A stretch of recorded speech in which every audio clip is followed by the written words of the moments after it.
So hello everyone, now we will discuss about the industrial sector की मैं बात करूँगी 1950 से लेके 1990 तक। ठीक है, तो अब पहले मैं इंडिपेंडेंस के टाइम का बता देती हूँ।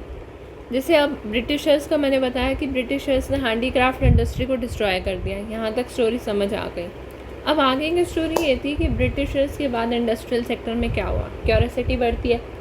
तो इंडिपेंडेंस, देश हो गया आज़ाद हो गया, इंडिपेंडेंस का टाइम आ गया।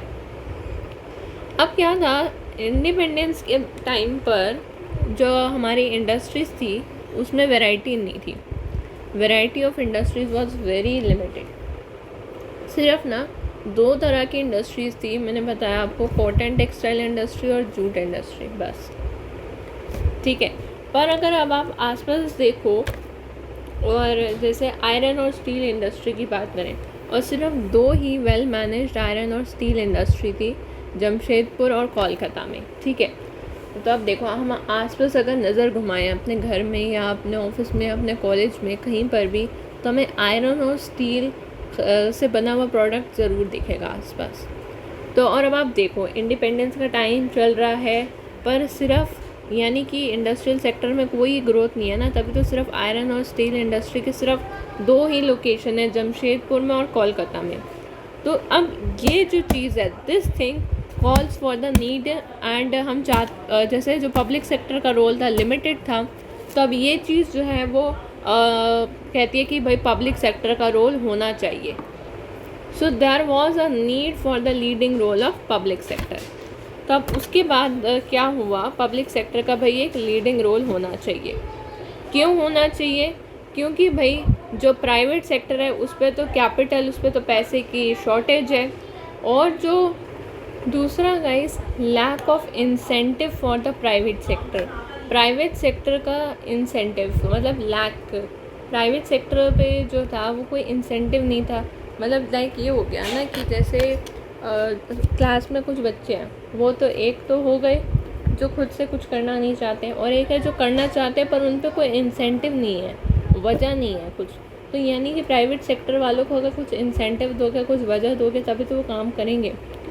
ठीक है, तो इसलिए पब्लिक सेक्टर का रोल हमें फील हुआ।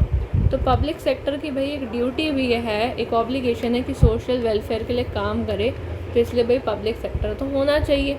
तो ये तीन वजह कि shortage of capital with private sector, lack of incentive for private sector, public sector has an obligation for social welfare objective, तो ये नीड करता है for the leading role of the private sector at the time of independence. So अब मैं अगर बात करूँ industrial sector at the time of independence 1950 की, तो उसके लिए जैसे मैं अगर इसे क्लासीफाई करूँ, बेसिकली आपको समझाऊँ तो 5 पॉइंट्स में से हम समझ सकते हैं कि क्या सिचुएशन होगी हमारे इंडस्ट्रियल सेक्टर की। पहला, preponderance of consumer goods industry via producer good industry, यानी जो कंज्यूमर गुड इंडस्ट्री है उसकी रेशो ज़्यादा है, 62 है अप टू 38 है 1953 के डेटा के according, via the producer good industry, यानी प्रोड्यूसर गुड इंडस्ट्री कम है। ठीक है, तो जो कि ज़्यादा होनी चाहिए, तो एक ये हो गया। दूसरा है वेरी वीक इंफ्रास्ट्रक्चर, इंफ्रास्ट्रक्चर जो है बहुत ही वीक था, तो वेरी वीक इंफ्रास्ट्रक्चर। ठीक है, दो कारण है।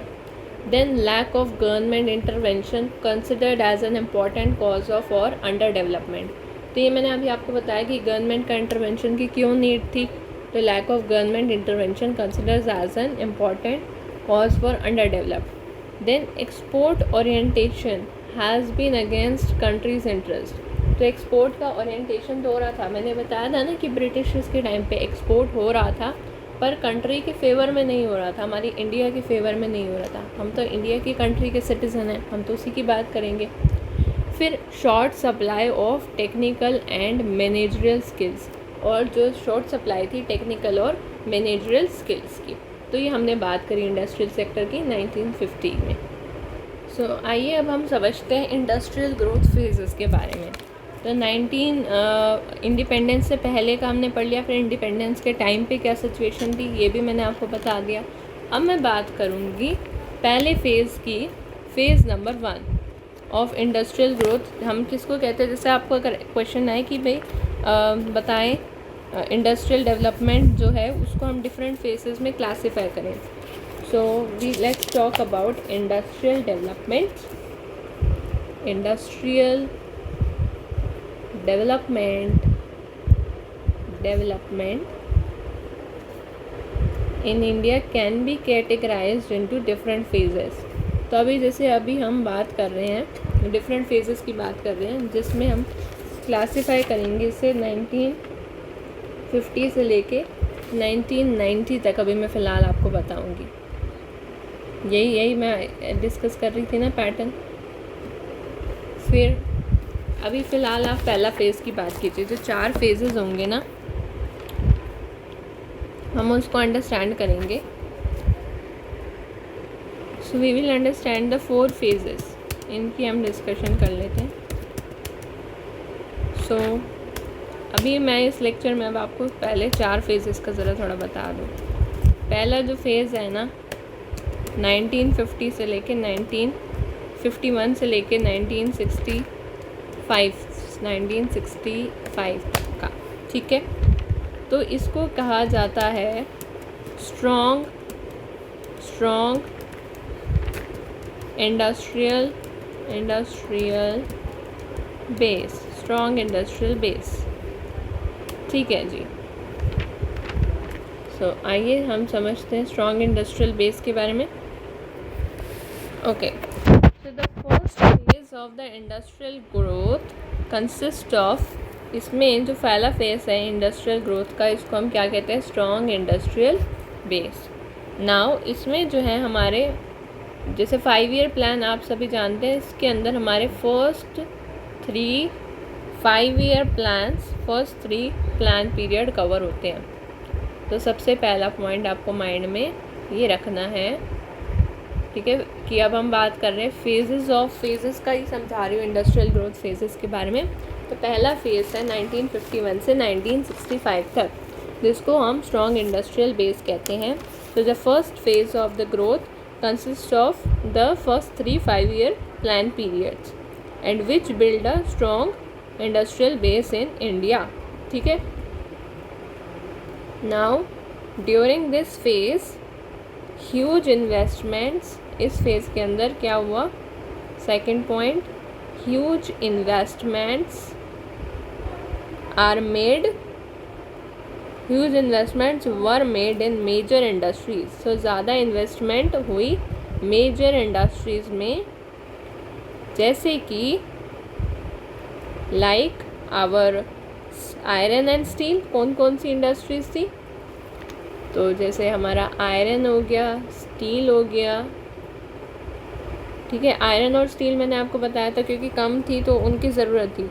आयरन स्टील इंडस्ट्री, भाई lack of capital good industry भी बहुत कम थी, तो भाई heavy engineering industry, and we have machine building industry. So huge investments were made in major industries like iron and steel, heavy engineering and machine building industries. Okay, all right. Now जो annual compound growth है industrial production का, ये first 3 plan year में, तो जो annual वो है annual compound growth of rate of industrial production, so it moves from 5.7% to 9%. तो ये 5.7% से 9% की ओर मूव ऑन करा, ठीक है। तो इसलिए स्ट्रॉन्ग इंडस्ट्रियल बेस हुआ।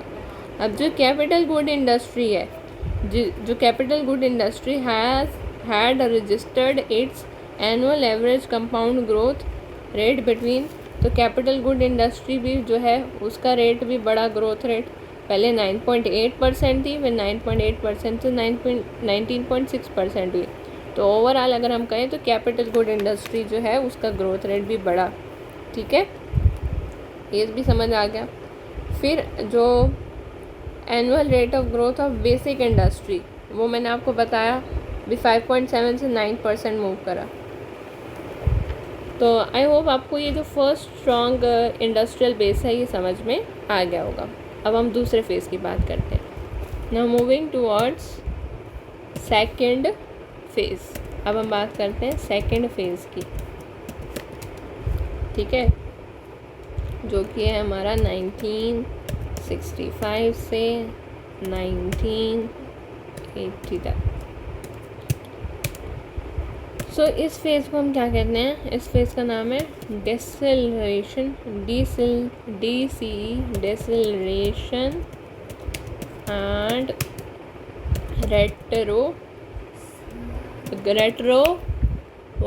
Retrogression.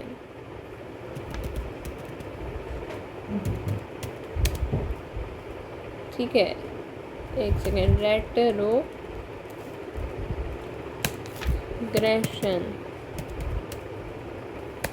All right. So let me make you understand about second phase, which is from 1965 to 1980, deceleration and retrogression. Okay. तो ये जो सेकेंड फेज़ है इंडस्ट्रियल ग्रोथ का, इसमें कौन कौन से प्लान आते हैं? इसमें आता है fourth 5 year plan and fifth 5 year plan. Okay, next, जो एनुअल कंपाउंड ग्रोथ रेट है इंडस्ट्रियल प्रोडक्शन में, जो पहले 5.7% थी, 5.7% थी पहले वाले केस में, फिर वो 9% हुई। तो वो 9% जो थी ये थर्ड ईयर प्लान के टाइम पे थी। और ये जो ग्रोथ रेट है, 9% से ये कहाँ आ गई? इट कम्स टू 4.1%, यानी डेसलेशन हुआ। सो 1965 से 1976 के पीरियड में, यानी बेसिकली इस पीरियड में सेकेंड फेज़ में, जो ये पहले 5.7% थी मैंने बताया, फिर 9% हुई, तो फिर अब ये 4.1% हो गई। तो बेसिकली जो 1979 और ये 1980 वाला पीरियड है ना, इसमें तो जो हमारी एनुअल जो ग्रोथ रेट है ना, ये एकदम नेगेटिव चली गई। It come out to be negative, industrial growth rate negative चली गई। ठीक है, तो मेन पॉइंट ये है इसका। इंडस्ट्रियल जो इंडेक्स ऑफ इंडस्ट्रियल प्रोडक्शन है ना, उससे हम पता कर देते हैं। ठीक है, तो बेसिकली सेकंड फेज़ में क्या हुआ? जो हमारा हुआ स्ट्रक्चरल रेट्रोग्रेशन हुआ, रेट्रोग्रेशन, इसके नाम अच्छे से याद रखिए। नाउ अब देखिए, ये समझ आ गया। नाउ देखिए, जो कैपिटल गुड इंडस्ट्री थी, जो प्रोग्रेस कर रही थी, उसका भी जो ग्रोथ रेट है, तो देखो पिछली बार क्या था, कैपिटल इंडस्ट्री थी उसका ग्रोथ रेट बहुत अच्छा था, 9.8% से 19.6% हो गया था अर्लियर टाइम में। बट सेकेंड फेज़ में क्या हुआ? जो कैपिटल गुड इंडस्ट्री थी उसका सिर्फ ग्रोथ रेट हुआ only 2.6%, just only capital good industry का बस इतना ही ग्रोथ रेट हुआ। ठीक है, फिर अगर हम बात करें फिफ्थ 5 ईयर प्लान की, फिफ्थ 5 ईयर प्लान की हम अगर बात करें, तो ये जो फिफ्थ प्लान था ना, इसमें भी सिर्फ 5.7% का ही ग्रोथ रेट हुआ था, and which was comparatively low to the first 3 year plans. So ये कंपैरेटिवली लो था पहले 5 ईयर प्लान्स की बात कर रहे हैं। तो overall for the basic industries also the growth rate was below as compare to third plan. So the basic industries इस टाइम पर, बेसिक इंडस्ट्रीज़ पहले जो इंडस्ट्रीज़ थी वो बताया मैंने, आयरन एंड स्टील की हमने बात करी थी, हैवी इंजीनियरिंग की और मशीन मेड की बात करी थी। पर सेकंड प्लान में जो बेसिक इंडस्ट्रीज़ थी, ये सिर्फ मेटल के कंस्ट्रक्शन में हो गई, है ना, construction of metal and mechanical engineering में। ठीक है, हैवी इंजीनियरिंग में ओनली मैकेनिकल इंजीनियरिंग। तो आई होप आपको सेकंड फेज़ का भी आइडिया लग गया होगा। अब हम थर्ड फेज़ की बात कर लेते हैं। सो अब अगर हम बात करें थर्ड फेज़ की, so that is the industrial recovery phase in 80s। तो ये जो फेज़ था ये 1981 में स्टार्ट हुआ, 1991 तक गया। अब इस फेज़ में दो प्लान्स थे। कौन कौन से प्लान थे? 6th plan and 7th plan, ठीक है। सो अब अगर हम बात करें जो average annual rate of growth का ऑफ इंडस्ट्रियल प्रोडक्शन का, सो ये जो है ये ग्रोथ रेट वापस से क्या हुआ? चेंज हुआ। जैसे पहले क्या था, पहले मैंने आपको बताया फर्स्ट फेज में हमने बात करी थी तो 5.7% से 9% पे आया था, फिर 9% से ये 4.1% गया। फिर अब यहाँ पर क्या हो रहा है, इस टाइम पे ये वापस से एक्सेलरेट हो गया और 1981 से 85 के बीच में ये 4% की बजाय अब कितना हो गया? 7% हो गया, ठीक है। हम ट्रेंड्स देख रहे हैं यहाँ पे। फिर अगर हम बात करें फर्दर ये इंक्रीज़ हो गया 1985 से, अगर हम बात करें 90 की, तो ये फर्दर ये जो ग्रोथ रेट है ये बढ़ गया 8.6% तक। यानी उतना नहीं हुआ पर इंडस्ट्रियल रिकवरी हो रही है इस टाइम पे, ठीक है। और राइट, यहाँ तक समझ में आ गया। हाँ, और फिर 1990 और जो फिर एक साल के अंदर अंदर 1990-91 तक ये वापस से 9% हो गया, ठीक है। तो ये पूरा समझ में आ गया आपको? आ गया होगा समझ। अब हम बात कर लेते हैं growth rate of consumer durable goods. तो जो ग्रोथ रेट थी वो किसकी? कंज्यूमर ड्यूरेबल गुड्स के बारे में हम बात कर रहे हैं। सो जो growth rate of consumer durable goods that also increase from 16.9%, then 16.9% ये इंक्रीज़ हो गया। बेसिक गुड इंडस्ट्रीज़ का भी ग्रोथ रेट जो है वो बढ़ गया। और कैपिटल गुड इंडस्ट्री की बात करें सो उसका ग्रोथ रेट भी पहले कितना था भाई? कैपिटल गुड इंडस्ट्री का पहले हमने बताया ग्रोथ रेट था 9.8%, फिर हुआ 19.6%, फिर कैपिटल गुड इंडस्ट्री का क्या हुआ था? ग्रोथ रेट सिर्फ रह गया था 2.6%। फिर अब वापस से अगर कैपिटल गुड इंडस्ट्री की बात करें तो इसका ग्रोथ रेट हो गया 13%, ठीक है। और फिर धीरे धीरे बढ़ते बढ़ते बढ़ते 17.4% तक भी पहुंच गया, तो समझ रहे हो। तो during this third phase there is a clear shift in the pattern of industrialization. तो इस थर्ड फेज में हम कह सकते हैं कि एक क्लियर शिफ्ट था in the pattern of industrialization, okay. And अगर हम बात करें मैन्युफैक्चरिंग सेक्टर में तो यहाँ पे जो है केमिकल्स, पेट्रोकेमिकल्स, सो इन इंडस्ट्रीज़ का डेवलपमेंट हुआ है ना। और अगर हम बात करें मशीन मेड बिल्डिंग सेक्टर में तो सिर्फ 5.47% की ग्रोथ थी, ठीक है। तो अब अगर बात करूँ भाई हम 80s की हम बात कर रहे थे, तो 1980s में जैसे क्या हुआ, 1980s में इम्प्रूवमेंट हुआ in the rate of growth and pattern of gross domestic capital formation in general and public investment in the particular। फिर दूसरा हुआ सेटअप हुआ इंफ्रास्ट्रक्चर इन्वेस्टमेंट का और more efficient management of infrastructure facilities का, ठीक है। फिर हमें देखने को मिले trends in the inter sectoral terms of trade and favouring agriculture sector. तो increase in the use of manufactured inputs in the crop production. तो जो इंक्रीज़ है, जो यूज़ होते हैं manufactured input in the crop production, उसमें बढ़ोतरी हुई। 1980 की बात कर रही हूँ मैं। फिर ग्रोथ हुआ in the per capita agriculture income.